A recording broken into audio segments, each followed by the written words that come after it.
Good evening and welcome to Crossroads. There were some tense debates in court this morning. Prosecutors are trying to get a gag order against former President Donald Trump. They argued that a Truth Social post from him stating, "If you go after me, I'm coming after you," was a threat. And so in order to stop further threats, they need to prevent Trump from showing the public evidence of voter fraud that may come out during the trial, obviously. Now, the judge ruled on this, but only partially in favor of the prosecutors. The prosecutors did not get the full gag order they wanted. Instead, they got a limited gag order. Now, if prosecutors now want to stop Trump from publicly discussing evidence that, comes out during the case, including anything relating to the 2020 elections or to January 6th, then prosecutors need to mark the specific information as sensitive. But there's a bit of a process to do that, meaning they won't be able to whip out a marker from their pocket and write sensitive on any document they want.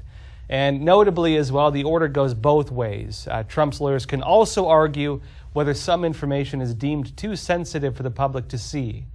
Now, this, of course, is related to Trump's third indictment, the one in Washington, where he pled not guilty to charges that he tried overturning the 2020 election.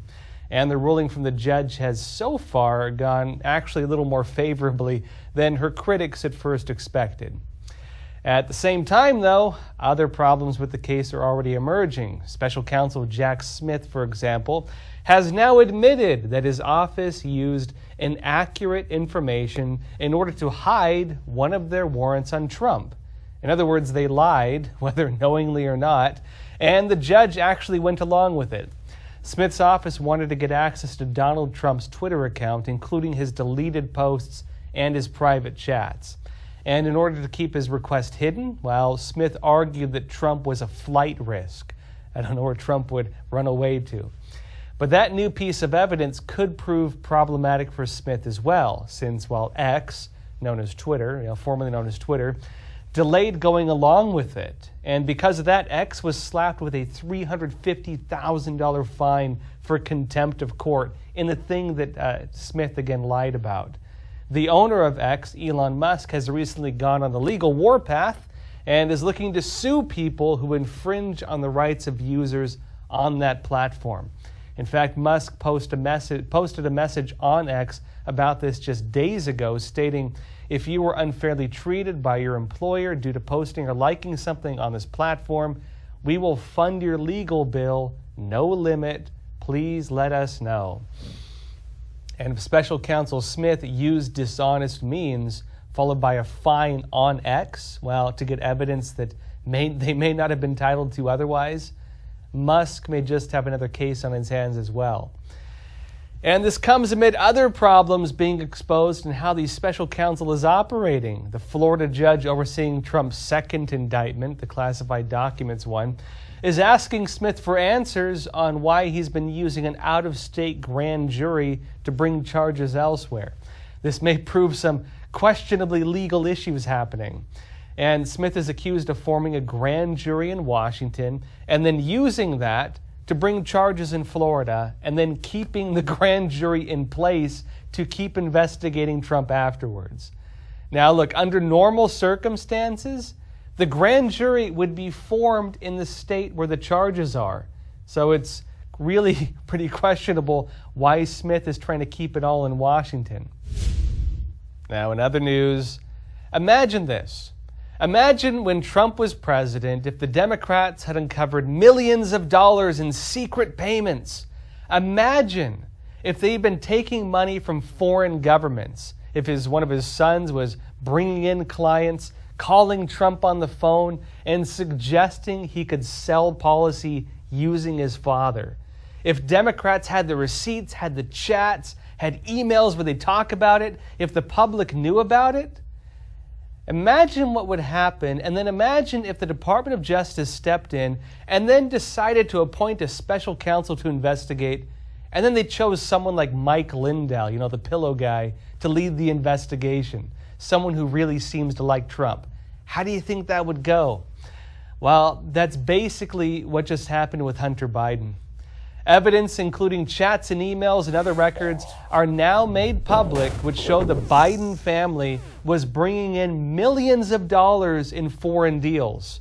Some records related to Hunter Biden show he called in his father, Joe Biden, while making some of those deals. And there was a real concern that Biden's role in government was a bargaining chip. And Republicans want criminal investigations. What happens? Attorney General Merrick Garland launched that investigation today, and of all people, he appointed David Wise.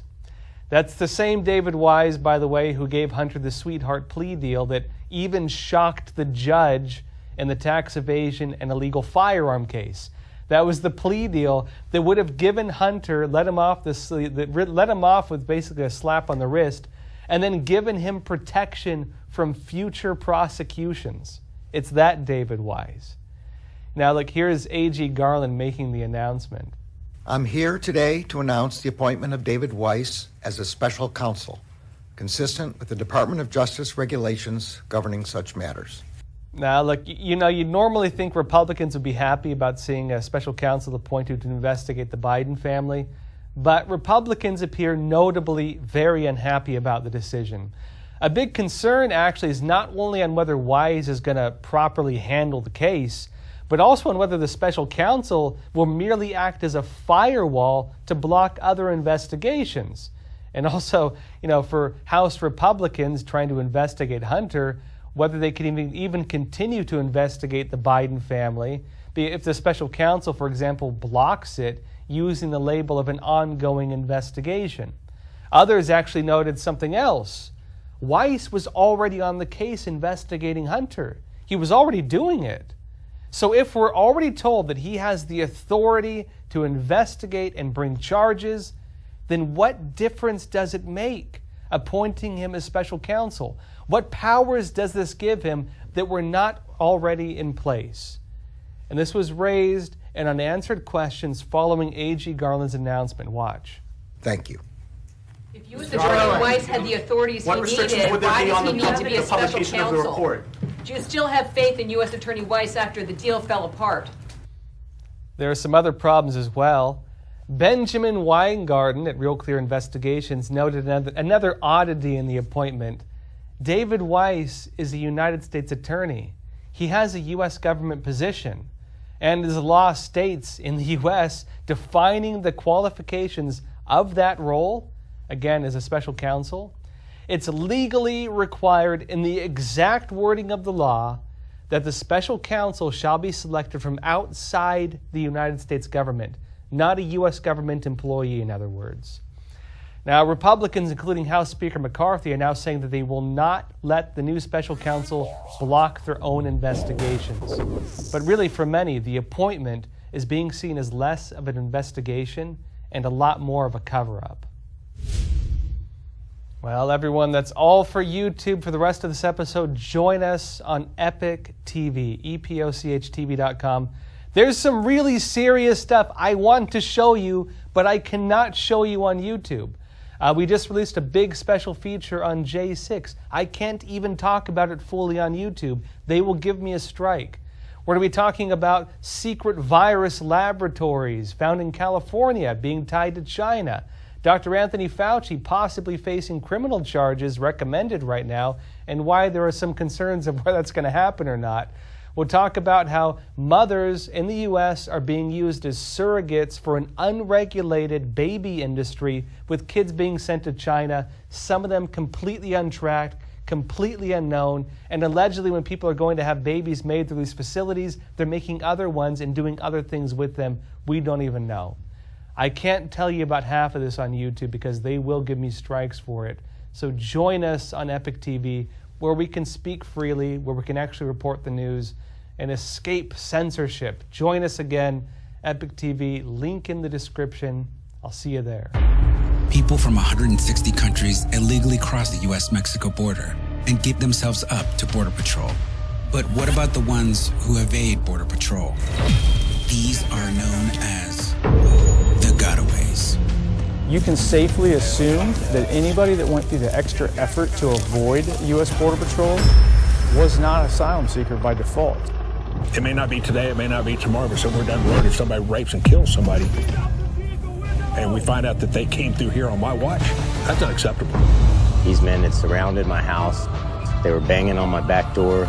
They were banging on my front door. You can't understand it unless you're out here seeing it every day. 21 dead bodies on the property. Code 3, respond. Is it wrong to ask people to come to your front door of your home? Then why would it be wrong to ask people to come to the front door of our nation? Their primary goal is to circumvent the checkpoints, go undetected. People that do not want to surrender, those are going to be the potential terrorists, the criminals, the real threat to the U.S. We were hoping the federal government would step in and do something, but they didn't. We have no clue who they are or where they're going. That's the scary part.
Oh, back it up, back it up. Back it up, back it up. Back it up, back it up. Back it up, back it up.